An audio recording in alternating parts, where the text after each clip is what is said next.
pedir para vocês abrirem as Bíblias de vocês no livro de Josué, no capítulo 18.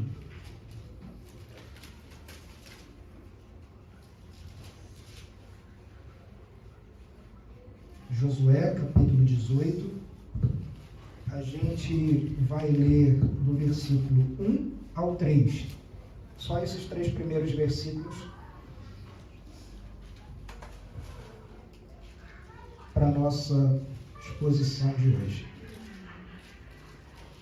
Todos encontraram? Amém. Josué 18, do 1 ao 3. Diz assim a palavra do Senhor.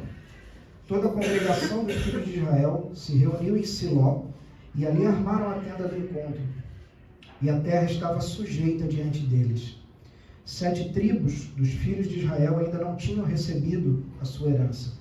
Então Josué disse aos filhos de Israel: até quando vocês terão preguiça de entrar e tomar posse da terra que o Senhor, o Deus dos seus pais, deu a vocês?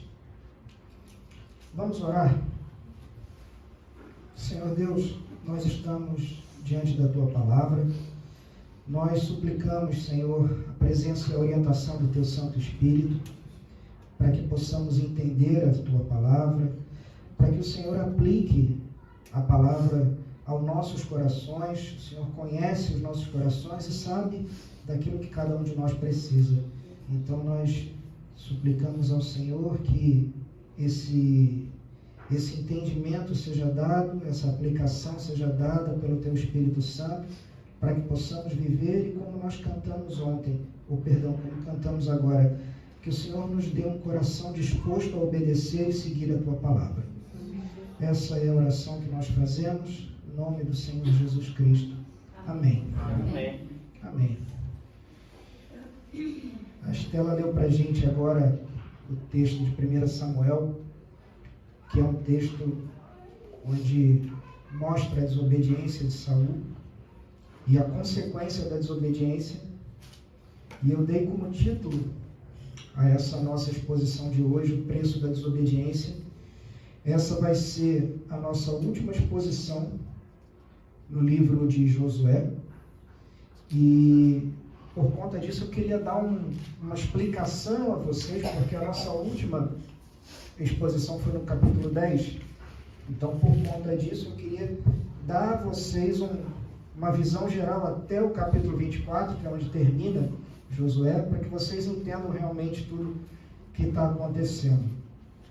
Em Josué 11, a gente já viu a exposição até Josué 10, existe a descrição de outras vitórias que foram dadas a Josué no norte, na região montanhosa, no norte da terra prometida.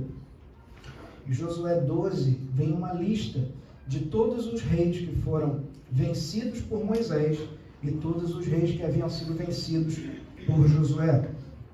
Em Josué 13 existe uma exortação do Senhor de que Josué já estaria velho naquela época e que ainda havia muitas terras a serem ocupadas. O território havia sido ocupado como um todo, mas terras ainda estavam vazias, pontos de resistência ainda haviam e elas não haviam sido ocupadas.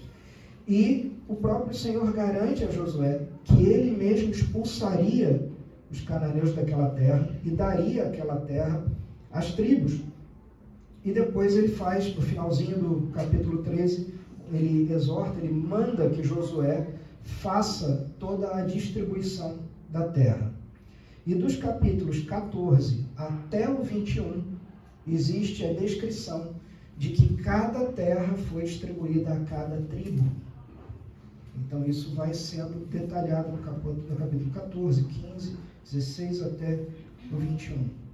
No capítulo 22, Josué vai abençoar aquelas 2,5 tribos que cruzaram o Jordão para lutar junto com os seus irmãos.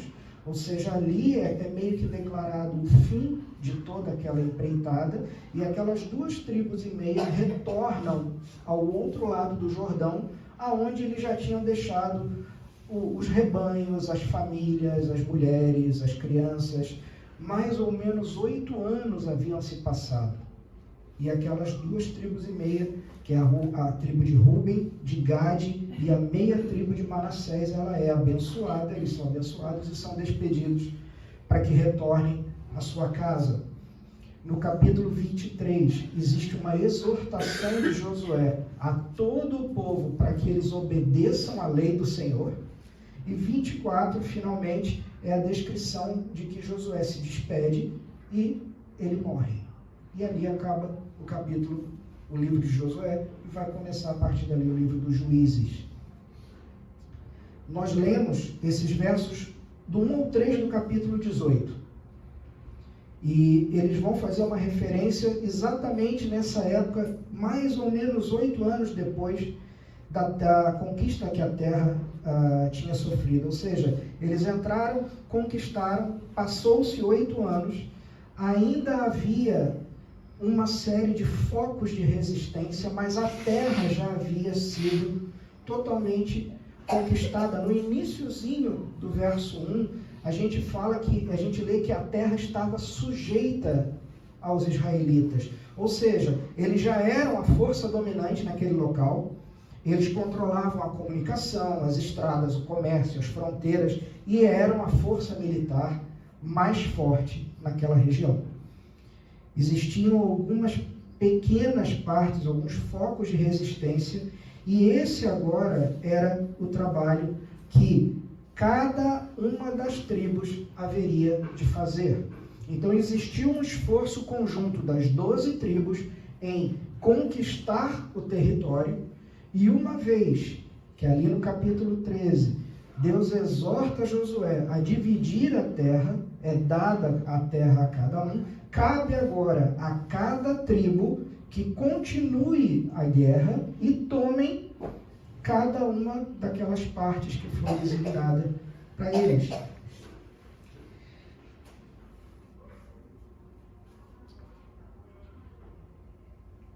Josué, ele estava se queixando, ele pergunta até quando o povo haveria de ter preguiça, porque o povo estava custando a fazer aquilo que o Senhor tinha ordenado.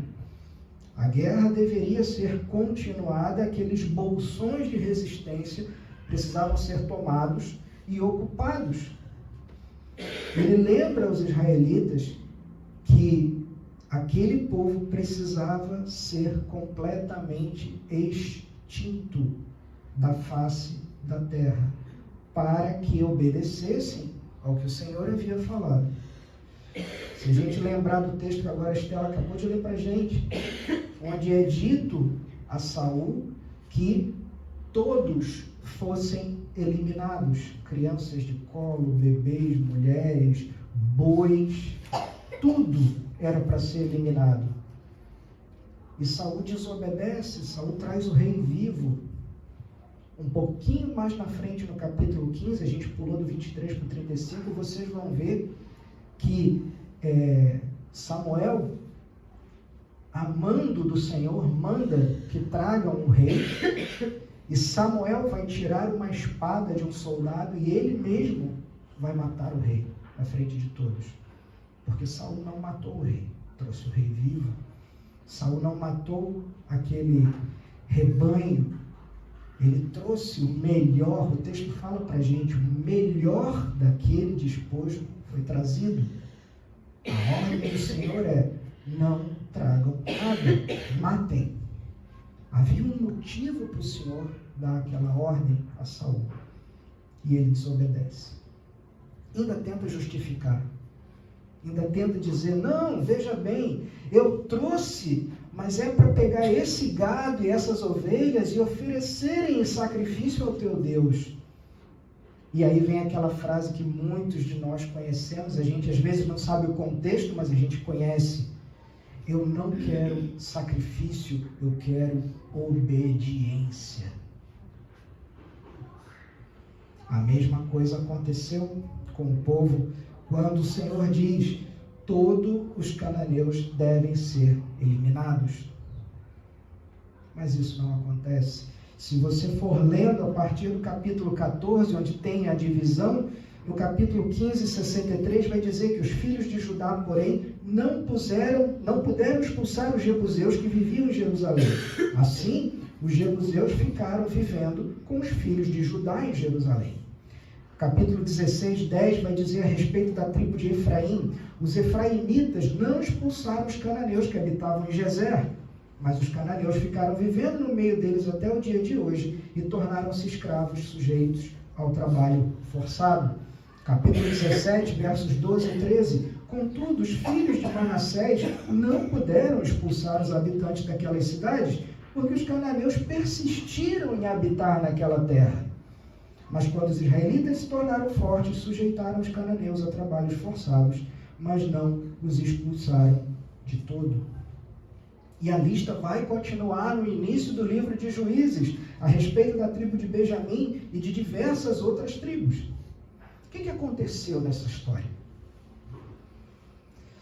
Aquelas tribos optaram, em vez de obedecer ao Senhor e destruir aqueles povos, em usá-los como escravos. Israel faz aliança com aqueles povos. Toma aqueles povos como escravos. E vai acontecer o que o Senhor temia, o que o Senhor já sabia, o que Moisés havia dito lá em Êxodo. Eles tomam as mulheres como esposas. E não demorou muito tempo para que os israelitas começassem a abandonar a Deus e adorar os deuses das mulheres cananeias. Depois que Josué morre, cessa-se totalmente a adoração ao Deus verdadeiro da nação de Israel. E aqui é uma coisa interessante que eu queria fazer um parênteses. Existe uma história muito interessante no livro de Números, que é a história de Balaão. Muita gente conhece essa história por causa da jumenta de Balaão, porque é a jumenta que fala com Balaão e aquilo marca um pouco, mas a gente às vezes não se dá conta dos detalhes e do contexto dessa história. O povo de Israel estava na sua peregrinação ainda, finalzinho da sua peregrinação pelo deserto para chegar até o Jordão, e eles acampam junto às planícies de Moabe. E Balaque era o rei de Moabe naquela época. E Moabe manda chamar o profeta Balaão e fala o seguinte: Balaão, eu quero que você venha e amaldiçoe o povo de Israel. Moabe ficava no alto de uma planície, eles olhavam, via aquele acampamento de israelitas lá embaixo, aquilo era um mar de gente. Balaque fica com medo, manda chamar Balaão e fala: eu quero que você amaldiçoe esse pessoal. Por 3 vezes, Balaão tenta, e quando ele abre a boca, o Senhor coloca palavras de bênção e ele abençoa Israel por 3 vezes. Então, cada vez que ele tenta amaldiçoar, o Senhor vai e age e coloca a palavra de bênção na boca dele. Balaque fica muito mal, muito bravo com ele. Acaba que um pouco mais na frente, Balaão, movido por ganância, ele chega a Balaque e fala o seguinte: olha, você não vai conseguir enfrentar Israel com soldados. Você precisa enfrentar Israel de outra maneira. Use as suas mulheres, as mulheres cananeias, para seduzir os homens israelitas. E assim você vai conseguir vencer. O que acontece? Essas mulheres se infiltram, os homens acabam se envolvendo com essas mulheres. Aí vão existir muita prostituição, sexo. Esses homens vão comer de comidas que foram consagradas a ídolos e acabam por participar em um culto de adoração a um deus chamado Baal Peor. Por conta disso, Deus manda uma praga ao acampamento israelita que mata 24.000 pessoas. Porque um grupo de homens resolveu brincar. Interessante que no texto de Apocalipse, no capítulo 2, verso 14, na carta à igreja de Pérgamo, O Senhor Jesus vai advertir aquela igreja falando: contudo, tenho contra você algumas queixas. Você tolera no seu meio pessoas cujo ensino é semelhante ao de Balaão, que mostrou a Balaque como fazer o povo de Israel tropeçar. Ele os instigou a comer alimentos oferecidos a ídolos e a participar de imoralidade sexual. O interessante é que hoje isso se repete. Alguns estudiosos, alguns teólogos vão chamar isso da doutrina de Balaão. E eles resumem essa doutrina com um pé na igreja, um pé no mundo. São pessoas que dizem que fazem parte da igreja, mas elas vivem de uma maneira devassa no mundo, uma maneira que ignora completamente os ensinos e as práticas do Evangelho. Gente que diz que faz parte da igreja, mas não obedece àquilo que a Bíblia Sagrada fala. Tem vários exemplos. Voltando ao livro de Josué, tudo isso vai deixar bem claro para a gente que pecados trazem consequências. Um pouco mais adiante, a gente deixa de obedecer ao Senhor, a gente pensa que está tudo bem, mas lá na frente o nosso pecado nos encontra. O livro de Juízes vai mostrar para a gente então como aquilo que deveria ser a terra de Israel passou a ser terra de ninguém e zona de guerra. O povo estava enfraquecido porque tinha deixado de adorar a Deus e começado a adorar outros deuses. Lá em Êxodo 3, Moisés já tinha avisado: os israelitas iriam se corromper por ter se aliado aos povos daquela terra. Por que a Bíblia vai fazer esse registro para nós? Porque séculos depois, Deus vai expulsar o seu povo daquela terra, através dos assírios e dos babilônicos.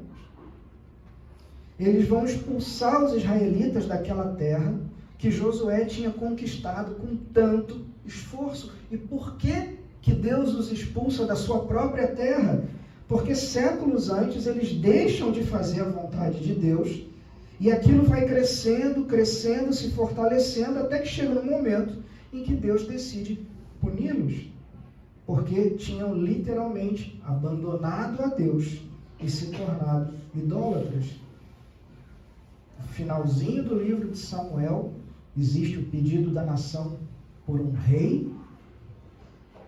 Aí vem Saul, vem Davi, vem Salomão. Depois de Salomão o reino se divide, reino do norte, reino do sul, e aí vem aquela sequência enorme de reis. O reino do norte tem 19 reis, todos corruptos. O reino do sul tem 23 reis, 2 reis obedecem a Deus. E o tempo todo, durante toda essa passagem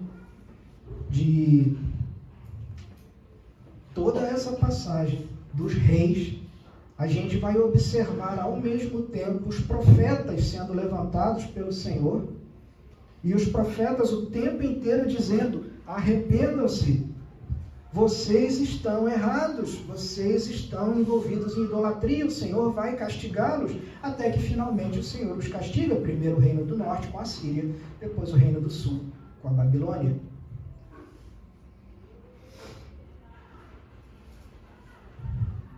Que lições eu posso tirar desse texto para nós hoje?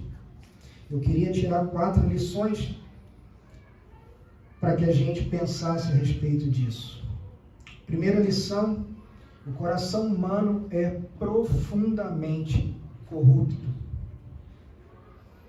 Pensa bem no pecado da nação de Israel.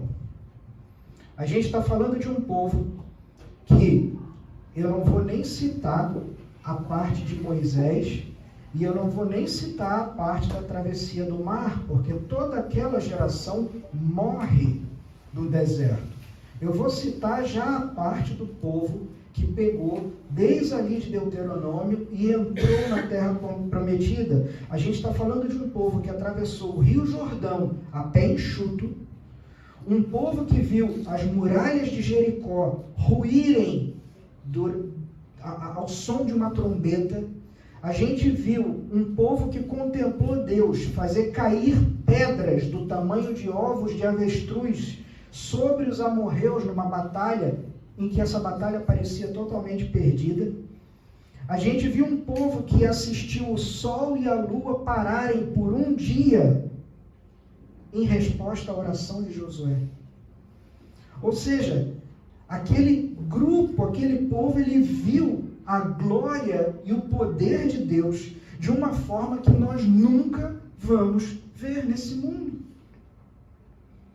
Os israelitas viram Deus lhes dar vitória sobre os inimigos maiores, inimigos mais poderosos. Eles destruíram os povos pagãos, tomaram as suas cidades, porém eles deixam de crer em Deus, desobedecem a sua ordem expressa e abandonam a Deus em troca desses deuses dos povos que eles mesmos haviam derrotado. Ou seja, Deus está o tempo inteiro com eles, dizendo, vão e eu dou a vitória a vocês. Eles vão, obtêm a vitória, ou seja, Deus mostra, eu sou o maior, esses outros deuses não existem, e eles trocam o Deus verdadeiro pelos deuses que não existem. Isso é o que mais me impressiona. Como que é possível explicar a atitude desses homens? Eles derrotaram os povos que acreditavam nesses deuses e mostraram que Deus é maior. E aí eles tomam os deuses que eles derrotam. Hoje, nós temos muito mais privilégios do que o povo de Deus naquela época. Nós vivemos 2000 anos depois da vinda do Messias, que eles mesmos aguardavam. Nós temos a clareza do Evangelho. Nós estamos vivendo os últimos dias, que é aquele ponto privilegiado da história em que nós aguardamos a segunda vinda do Senhor Jesus. Nós temos o Espírito Santo que foi derramado, nós temos a Bíblia completa, de ponta a ponta, nós temos a presença do Senhor Jesus ressurreto entre nós. Porém, o que a gente faz? À luz de toda essa graça, toda essa misericórdia de Deus, como o Beto bem lembrou quando abriu o culto, nós somos relutantes, nós somos omissos, nós somos preguiçosos para obedecer a Deus. O nosso coração é totalmente corrupto. E às vezes a gente passa a adorar deuses que o Senhor já destruiu na nossa vida e que já disse para nós que eram pura vaidade. Como o nosso coração é corrupto, né? Como Deus tem muito trabalho dia após dia para nos mostrar e nos convencer da profundidade e da corrupção do nosso coração e do quanto a gente precisa de Cristo Jesus, do poder do Espírito Santo e da palavra do Senhor para que a gente se mantenha no caminho da obediência. Ou seja, se você vem e somente no domingo pega na palavra, se somente no domingo você se dirige ao Senhor em oração, se somente no domingo você dedica, escuta, conversa com o Senhor e passa os outros 6 dias da semana e assim seguem os meses e assim seguem os anos, quem vai vencer a guerra? O seu coração corrupto ou a mensagem do Senhor? Segundo ponto que eu queria trazer como lição para nós hoje, que tiramos a partir desse texto. Deus nos dá ordens, advertências, avisos, orientações por amor.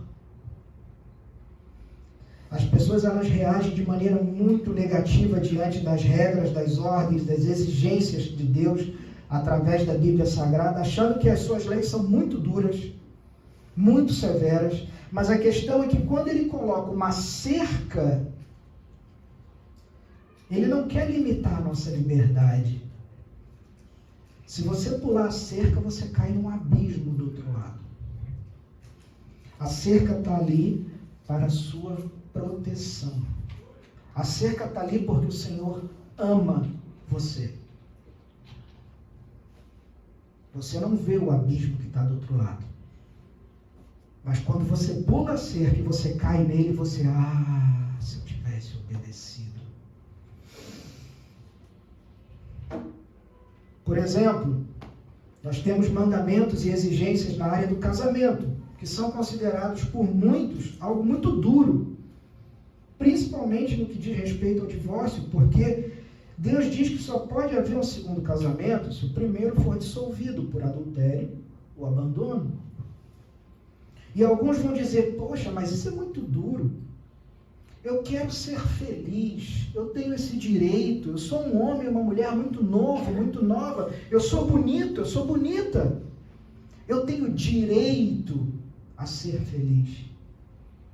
Mas as limitações quanto à possibilidade do divórcio existem para proteger a família, para proteger os filhos, para proteger a igreja de Deus. Quando ele fala de regra para que os filhos obedeçam aos pais, regras para que os jovens não façam sexo antes do casamento, ou regras para todos nós em relação ao uso do dinheiro, ele não quer nos limitar, ele não quer nos coibir, ele conhece a natureza do nosso coração, ele quer nos proteger e nos abençoar. As regras de Deus vão proteger a vida, a sociedade, as relações que nós temos entre nós. A obediência a elas vai trazer resultado positivo a longo prazo.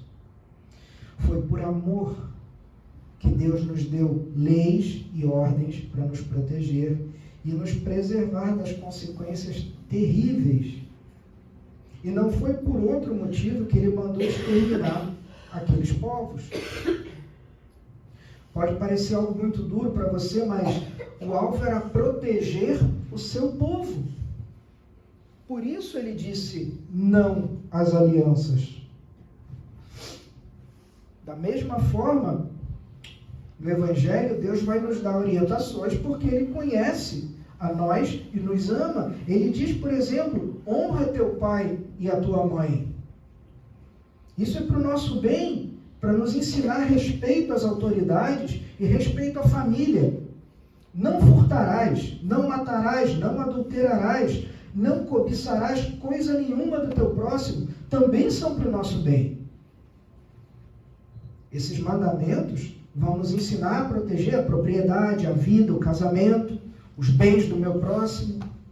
Deus havia dito para os israelitas que não fizessem aliança com aqueles povos, mas que os exterminassem. E os israelitas poderiam até argumentar que haviam muitas mulheres bonitas entre as cananeias, que as mulheres israelitas não eram tão belas, elas eram meio feinhas, e matar aquelas moças estrangeiras era um grande desperdício.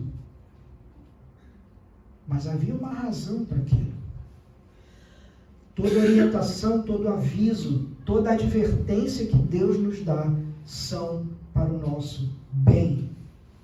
Pode não parecer a princípio. Você pode tranquilamente dizer, eu não entendo, mas cabe a você, cabe a mim obedecer. Terceiro ponto, terceira lição que a gente pode tirar. As alianças que Deus proíbe sempre trazem prejuízo moral e prejuízo espiritual aos seus filhos. Fazer acordo e fazer sociedade com povos pagãos foi a derrota de Israel. O povo acabou aprendendo a gostar daquela cultura e a gostar das religiões estrangeiras. E eu não estou dizendo que a gente não pode ter qualquer relação ou qualquer associação com pessoas não crentes, Na verdade, eu posso citar o texto de 1 Coríntios 5, nos versos 9 a 11, onde o apóstolo Paulo vai dizer: quando lhes escrevi antes, disse que não deveriam se associar com pessoas que se entregam à imoralidade sexual. Em algumas traduções vão dizer que são impuros. Com isso, porém, não me referia a descrentes que vivem em imoralidade sexual, ou são avarentos, ou exploram os outros, ou adoram ídolos. Porque vocês teriam que sair desse mundo para evitar pessoas desse tipo. O que eu queria dizer era que vocês não devem se associar a alguém que afirma ser irmão, mas vive em imoralidade sexual, ou é avarento, ou adora ídolos, ou insulta pessoas, ou é bêbado, ou explora os outros. Nem ao menos comam com gente assim. Mais uma vez, existe uma clara referência no Novo Testamento à doutrina de Balaão. Mais uma vez, o apóstolo Paulo está dizendo: eu não proíbo vocês de fazerem qualquer coisa com um descrente que anda nesse caminho, porque vocês iam ter que sair do mundo. Eu estou proibindo que vocês façam isso com gente hipócrita, gente que se diz irmão, mas que na prática anda vivendo com um pé na igreja e um pé fora da igreja. Com eles, nem comam. A Bíblia nos proíbe associações com pessoas hipócritas. Por quê? A possibilidade de nós sermos influenciados e corrompidos são enormes. Você com certeza já escutou: não, mas eu estou me envolvendo porque eu estou fazendo um trabalho evangelístico. Eu, na verdade, quero converter essas pessoas. E por isso a gente vai trazendo cada vez mais coisa do mundo para dentro da igreja.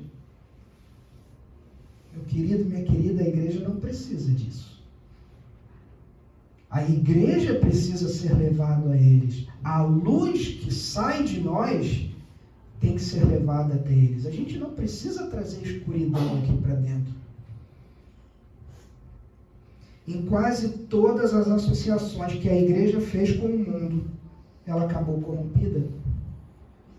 De novo, o apóstolo Paulo, dessa vez em 2 Coríntios, no capítulo 6, dos versos 14 ao 18, ele vai ser explícito: não se ponham em julgo desigual com descrentes.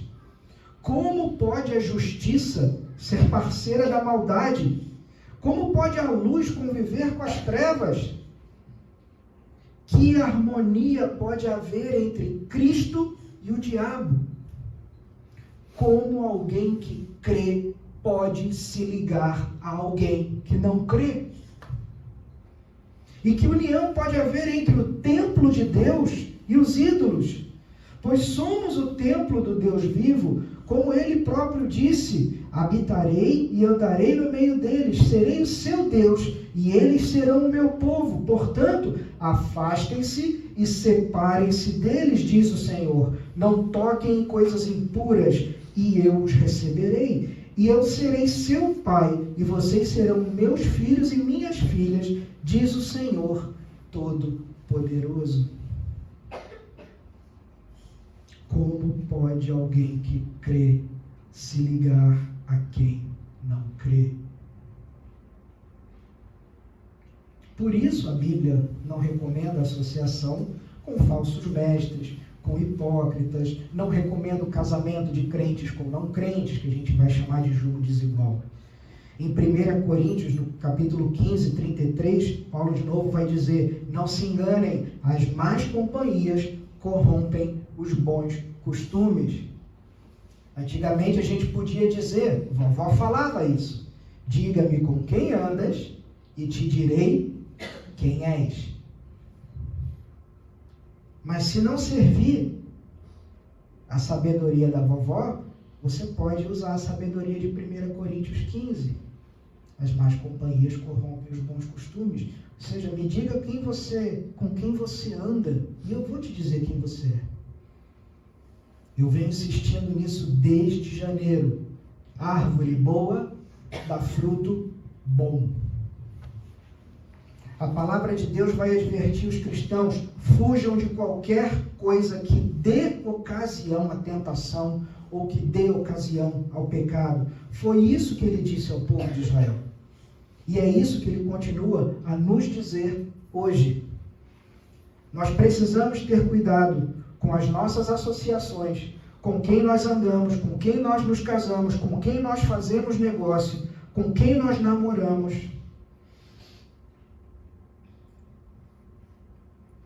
Quarto ponto. Quarta lição que a gente pode tirar desse texto: pequenos pecados levam a pecados ainda maiores. Aquela falta do povo de Israel, ela podia parecer algo muito pequenininho à luz do que eles tinham conquistado, porque a campanha nacional de conquista da terra de Canaã, ela era um sucesso. Toda a terra foi conquistada. Restavam alguns focos, pequenos povoados, às vezes escondidos, e na mente daquele povo de Israel não tinha perigo nisso. Olha o nosso tamanho, olha a nossa força, olha como Deus nos deu essa terra toda. Ah, mas tem um pedacinho ali, ó, tem 10 pessoas ali, tem 15 ali. Isso não é problema. O resultado é que esses pequenos focos foram infectando a terra e foram crescendo e foram gerando um povo grande o bastante para se rebelar e trazer desgraça a Israel. É só ler o livro de Juízes. O povo de Israel começou a virar minoria e esses outros povos foram crescendo. E as adorações aos outros deuses e os seus postes sagrados e os seus sacrifícios foram crescendo, até que Israel virou minoria. Pequenos pecados são as derrotas de muitos cristãos hoje. A gente fica de cabelo em pé quando a gente escuta grandes pecados como adultério, roubo, desonestidade, uma violência à mulher. Mas a queda de muita gente começa com pecados pequenininhos. E esses pecados vão abrindo portas para outros pecados maiores. Eles destrancam a porta do teu coração para a entrada de pecados maiores, exatamente como aconteceu com a nação de Israel. E pequenos pecados vão trazer consequência no longo prazo. Eles se destroem pela multiplicação, porque eles são pequenininhos.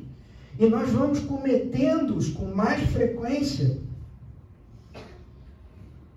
Uma história interessante no Antigo Testamento a respeito de Sansão, que está no livro de Juízes, que foi um dos juízes.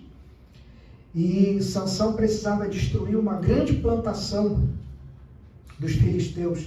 O que ele fez? Ele pega 300 raposas e amarra elas 2 a 2. E ele pega fogo e coloca fogo no rabo dessas raposas e solta elas no meio da plantação dos filisteus.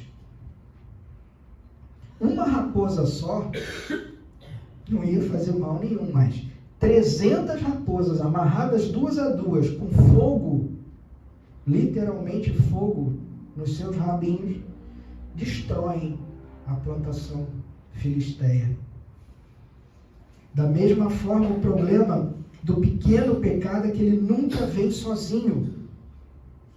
Ele vem em bando. E quando você pensa que Deus não está ligando, que não tem problema, aquele mal se multiplica e vai destruir tudo o que foi semeado no teu coração.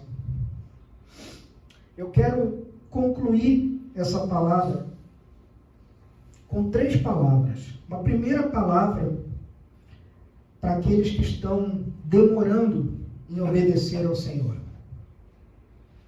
Eu sei, por experiência própria, o que é procrastinar e o que é ser negligente com a palavra do Senhor.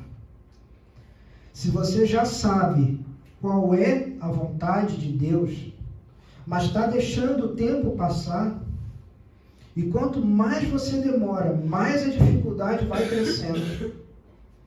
Os laços vão se apertando, As raízes daquilo vão se aprofundando dentro de você. E, querido, arrancar uma árvore é muito mais difícil do que arrancar um arbusto. Se você já sabe o que tem que fazer, não seja indolente. Não deixe o tempo passar. Faça o que deve ser feito enquanto você pode. E principalmente enquanto Deus lhe dá oportunidade. Do contrário, mais adiante, vai acontecer com certeza o que aconteceu aos israelitas nessa passagem, nesse livro que nós estudamos em Josué. Queria dar uma próxima palavra para aqueles que estão correndo em direção à tentação. Geralmente são os mais jovens. Em vez de fugir da tentação, tem gente que parece que se atira em direção à tentação. E isso acontece. Geralmente quem procede dessa maneira não conhece muito bem o próprio coração. Porque acha que pode resistir a certas coisas. Você já escutou isso com certeza? Eu posso parar a hora que eu quiser. Não, é só um pouquinho, não me faz mal. Não, eu tenho controle sobre a situação. Querido, existem certos ambientes que você não pode visitar. Existem certas atitudes que você não pode tomar. Certas conversas que você não pode ter. E certas amizades que você não pode manter. Simples assim. Na verdade, você deveria fugir de todo o pecado e de tudo que leva ao pecado. Foi isso que Deus mandou o povo de Israel fazer. Fuja da tentação. O espírito está pronto, mas a carne é fraca. E ela é muito mais fraca do que a gente imagina. E quem disse isso, disse com propriedade. E disse por 3 vezes seguidas. Quando você lê na Bíblia que ele foi tentado em tudo, é porque ele foi tentado em tudo. Ele sabe as dificuldades que eu passo e que você passa. Muita gente que faz bobagem não faz bobagem porque planejou fazer bobagem, mas porque se descuidou. Ele entra num ambiente, conhece alguém, rapidamente a coisa rola. E o pecado acontece. Não existia intenção em fazer o errado, mas houve tolice e imprudência. Se o pecado está ali, corre dele, não tenta enfrentar. Em vez de correr para a tentação, fuja da tentação antes que ela te alcance. Por último, uma palavra a todos nós cristãos. Vamos obedecer ao nosso Deus com zelo. E não façamos a sua vontade pela metade. Vamos recorrer somente ao nosso Senhor e Salvador Jesus Cristo, porque Ele é o nosso intercessor, à direita de Deus Pai. É Ele quem intercede por nós. E é Ele em quem nós temos perdão para levantar e recomeçar. Alguns anos depois, Deus tira o seu povo da terra prometida, o pune e o leva cativo. E no cativeiro, o povo de Israel se arrepende e clama por perdão. Nós estávamos falando disso antes do começo do culto. A intenção do castigo, a intenção da disciplina de Deus, não é punir por punir. Deus não tem prazer na punição. O castigo, a disciplina, tem por objetivo trazer de volta a comunhão, O Senhor perdoou a nação de Israel e a trouxe de volta àquela terra que havia sido dado a ela desde o início. Da mesma maneira, essa mensagem hoje é para que a gente se lembre que o nosso Deus pode nos levantar. O nosso Deus pode nos perdoar se nós nos arrependermos, se nós nos voltarmos a Ele de coração contrito e nós nos dispusermos a fazer a sua vontade. Amém? Amém. Fecha teus olhos, curva a tua cabeça, vamos orar no instante.